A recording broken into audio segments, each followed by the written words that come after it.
በጉጉት ሲጠበቅ የነበረው የጎጃም ቀጠና የፋኖ አንድነት ጉዳይ በዛሬው ዕለት አመሻሹን ብስራቱ ተሰምቷል። የአማራ ፋኖ ብሔራዊ ንቅናቄ አፋብን የቴዎድሮስ ዕዝ አመራር ሪፎርም መጠናቀቁን አስመልክቶም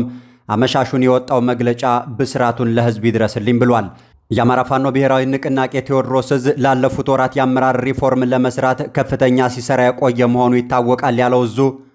በዚህ ሂደትም መዋቅራዊ አንድነቱ ተጠብቆ ጤናማ ሽግግር እንዲያደርግ ሂደቱ በጥንቃቄና በትዕግስት መመራት አስፈላጊ በመሆኑ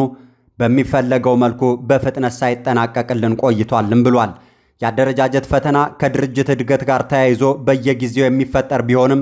ከውጭ ወደ ውስጥ የሚሰነዘሩ ከፋፋይ ጥቃቶችን እየመከቱ ተፈጥሯዊውን ውስጣዊ ትግል ለመዋቅራዊ እድገት በሚጠቅም መልኩ ለመዋል በጥበብ የተመራ ትግል ሲደረግ መቆየቱን አመሻሹን የወጣው የብስራት መግለጫ ጠቁሟል። ድርጅታዊ መስመርን ለማስጠበቅ የተሄደበት ውስጠ ድርጅታዊ አሰራር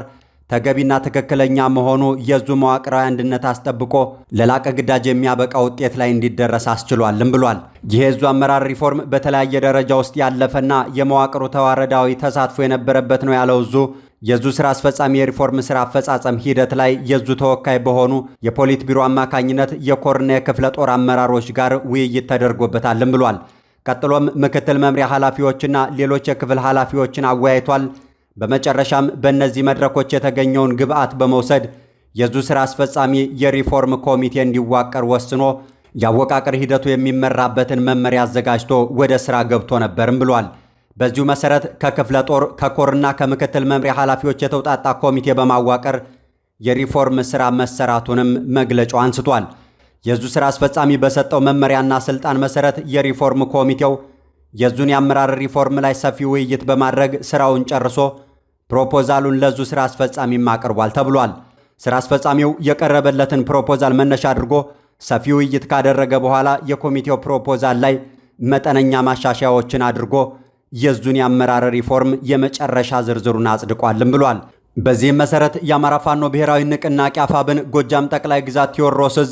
የአፋብን መተዳደሪያ ደንብ አንቀጽ 60 ስር በተቀመጠው መሰረት አደረጃጀቱን ሰርቶ የአመራር ምደባውንም አዋቅሯል ተብሏል። በዚህም መሰረት አንደኛ አርበኛ ተፈሪ ካሳሁን ዋና ሰብሳቢ፣ ምክትል ሰብሳቢ አርበኛ ጎበዜ ጌታቸው፣ ወታደራዊ አዛዥ ሻለቃ የኔዓለም ዘለቀ፣ ምክትል ወታደራዊ አዛዥ መቶ አለቃ እሱ ባለዋለ፣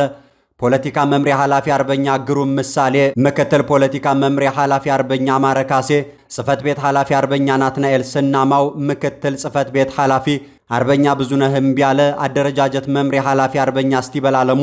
ምክትል አደረጃጀት መምሪያ ኃላፊ አርበኛ ደመላሽ አድነው፣ ምክትል የህዝብ ግንኙነት መምሪያ ኃላፊ አርበኛ ታደሰ አስማረ፣ ጥናትና ስትራቴጂ ጉዳዮች መምሪያ አርበኛ ዳሞት አለኸኝ፣ ምክትል ጥናትና ስትራቴጂ ጉዳዮች መምሪያ አርበኛ መንግስቱ አማረ፣ ፋይናንስና ግዥ አስተዳደር አርበኛ ይትባረክ አንዳርጌ፣ ምክትል ፋይናንስ ግዥና አስተዳደር አርበኛ ያሬድ በቀለ፣ የህዝብ አስተዳደር መምሪያ ኃላፊ አርበኛ ዘመን ተሻለ፣ ምክትል የህዝብ አስተዳደር መምሪያ አርበኛ በለጠ ሌው፣ የሴቶች ጉዳይ መምሪያ ፋኒት አትጠገብ አጥናፉ፣ ምክትል የሴቶች ጉዳይ መምሪያ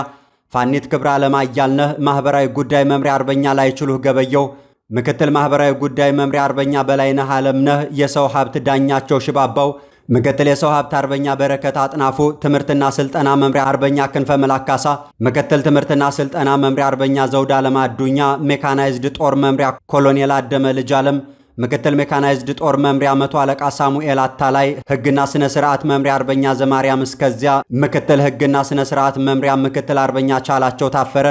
ሀብት አፈላላጊ መምሪያ አርበኛ ኃይለ ሚካኤል ባየህ፣ ምክትል ሀብት አፈላላጊ መምሪያ አርበኛ ደሴ ጌታሁን፣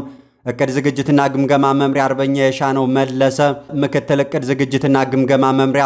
አርበኛ አታላይ ሞሴ፣ ዘመቻ መምሪያ አምሳ አለቃ ታደሰ ልንገሬ፣ ምክትል ዘመቻ መምሪያ መቶ አለቃ ጃናው ጥላሁን፣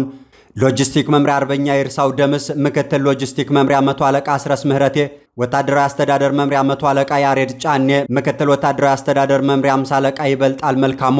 ወታደራዊ ስልጠና መምሪያ ሻምበል ጌትነት ንጉሴ፣ ምክትል ስልጠና መምሪያ አምሳ አለቃ ዘላለም ደሴ፣ ልዩ ዘመቻ መምሪያ መቶ አለቃ ማርቆስ አሞኘ፣ ምክትል ልዩ ዘመቻ መምሪያ ሻለቃ በላይ ብዙ አየው፣ ኢንዶክትሪኔሽን መምሪያ መቶ አለቃ ጊዮን ጀንበሬ፣ ምክትል ኢንዶክትሪኔሽን መምሪያ መቶ አለቃ ገረመው አጋዥ፣ ወታደራዊ ዕቅድና ስትራቴጂ 50 አለቃ ስማቸው ቢሻው፣ ምክትል ወታደራዊ ዕቅድና ስትራቴጂ መቶ አለቃ አለምነህ ጌታሁን፣ ጤና መምሪያ ዶክተር እንዳላማው ጤናው፣ ምክትል ጤና መምሪያ ዶክተር ደመቅ አያሌውና ሌሎች የመረጃና ደህንነት ኃላፊዎችን ጭምር አደረጃጀቱን ሰጥቶ መመሪያ መስጠቱን አመሻሹን በላከው መግለጫ ላይ አስታውቋል።